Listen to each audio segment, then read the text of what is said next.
सहारनपुर कांग्रेस सांसद इमरान मसूद के आवास पर गुरुवार को हंगामा हो गया। दरअसल जिला शामली निवासी विजय हिंदुस्तानी खुद को शहीद भगत सिंह का अनुयायी और प्रेमी बताते हैं। इमरान मसूद के वायरल बयान से नाराज होकर उनके आवास पर पहुंच गए और जंजीरें डालकर तथा हाथों में तिरंगा लेकर विरोध प्रदर्शन करने लगे। विजय हिंदुस्तानी का आरोप लगाते हुए कहा कि सांसद इमरान मसूद ने शहीद भगत सिंह की तुलना आतंकवादी संगठन हमास से की है, जो देश और शहीदों का अपमान है।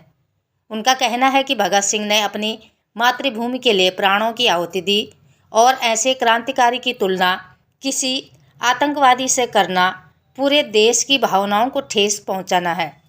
विजय हिंदुस्तानी ने मांग की कि इमरान मसूद को इस बयान के लिए सार्वजनिक रूप से माफ़ी मांगनी चाहिए, अन्यथा देश का युवा आक्रोशित रहेगा।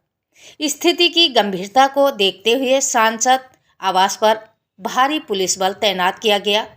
पुलिस ने मौके पर पहुंचकर विजय हिंदुस्तानी को शांति भंग की आशंका में हिरासत में ले लिया है।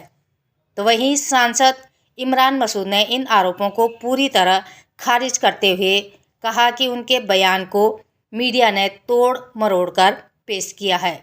इमरान मसूद ने कहा कि उन्होंने शहीद आजम भगत सिंह के बलिदान को सलाम किया था और वह ऐसे व्यक्ति के लिए माफ़ी शब्द को बहुत छोटा मानते हैं।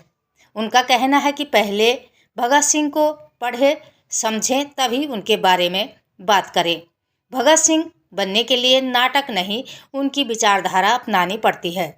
इमरान मसूद ने यह भी कहा कि उन्होंने किसी भी मंच पर भगत सिंह की तुलना किसी आतंकवादी संगठन से नहीं की, बल्कि उन्होंने फिलिस्तीनी विवाद को लेकर भारत की नीति और मानवीय दृष्टिकोण की बात की थी। फिलहाल पुलिस ने स्थिति पर नियंत्रण पा लिया है, लेकिन इस विवाद ने राजनीतिक पार्टियों में हलचल मचा दी है। सहारनपुर से महेश कुमार की खास रिपोर्ट। खबरों के साथ बने रहने के लिए चैनल को लाइक, शेयर और सब्सक्राइब अवश्य करें। साथ ही हमारा फेसबुक पेज को फॉलो करना ना भूलें।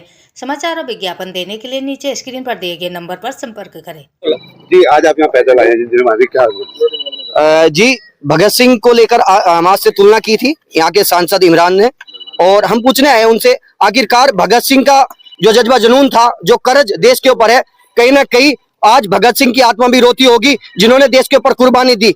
महज किससे तुलना की? जो आतंकवादी संगठन है हमास से। ये देश का दुर्भाग्य है, क्योंकि देश का दुर्भाग्य इसलिए है क्योंकि हम लोग ऐसे लोगों को देश की संसद भवन में भेजते हैं, और कहीं ना कहीं इमरान मसूद को इस बात की माफी मांगनी चाहिए, और कहीं ना कहीं पूरा देश इस बात से आहत है। तो ये जंजीर में जकड़े हुए हैं, क्या है? हम याद दिलाना चाहते हैं ऐसे नेताओं को, ताकि उनको याद रहे भगत सिंह की कुर्बानी कोई ऐसी कुर्बानी नहीं है। अगर हम सब लोग आजाद है, हम सांस ले रहे हैं, बच्चा अगर सड़क पर है, 150 करोड़ देशवासी, तो कहीं ना कहीं भगत सिंह की देन है, लाखों क्रांतिकारियों की देन है। अल्फाजों को वापसी ले लिया है क्योंकि मेरे से गलती हुई थी। नहीं, माफी नहीं मांगी उन्होंने। अगर वे मीडिया के सामने आके माफी मांगे हमारे सामने, तो कहीं ना कहीं हम समझेंगे कहीं ना कहीं उनके अंदर अभी कुछ न कुछ गुंजाइश है, लेकिन उन्हें माफी ने फिर बार बार वही उसी बात पर अड़े हुए हैं। अच्छा, कहाँ से चले थे और अब कहाँ पहुंचे हैं और क्या कुछ मांग?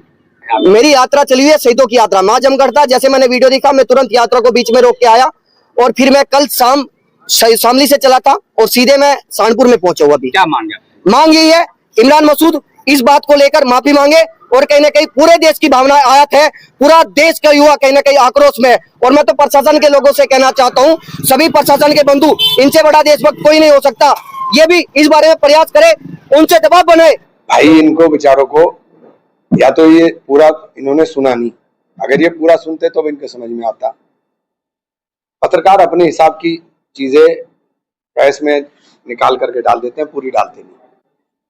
शहीद आजम भगत सिंह से जहां तक ये लोग कह रहे हैं माफी, मैं एक बार नहीं 1,00,000 बार माफी तो छोड़ दिए, जो कहेंगे वो कर सकता हूं शहीद आजम भगत सिंह के लिए। वो हमारे सर का ताज, उनकी कुर्बानी को ना भुलाया जा सकता, ना उसे नजरअंदाज करा जा सकता, ना उससे तुलना की जा सकती।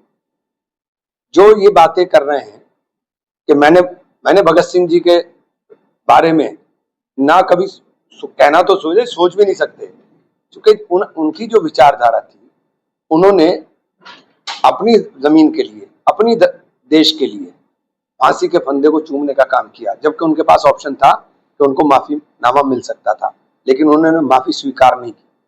कि मैं माफी नहीं मांगूंगा, और उन्होंने फांसी के फंदे को चूमा और देश के अंदर एक क्रांति का अलग जगह कर गए। तो शहीद आजम भगत सिंह की तुलना किसी के साथ नहीं की जा सकती। जहां तक ये जो बातें कर रहे हैं, इनसे पूछिए कि हमारा स्टैंड, मेरा मतलब हमारा से मतलब भारत का स्टैंड, भारत का स्टैंड फिलिस्तीन के साथ है।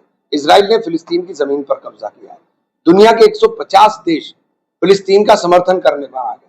फिलिस्तीन के अंदर जो नरसंहार हुआ, उस नरसंहार को नजरअंदाज नहीं किया जा सकता। वहां मानवता का कत्ल हुआ, मासूम बच्चों को मारा गया। तो आप जो बार बार बोल रहे हो, आप भारत सरकार से सवाल पूछो, भारत सरकार का क्या स्टैंड है? भारत सरकार का जो स्टैंड है वही स्टैंड मेरा भी है। इतनी सी तो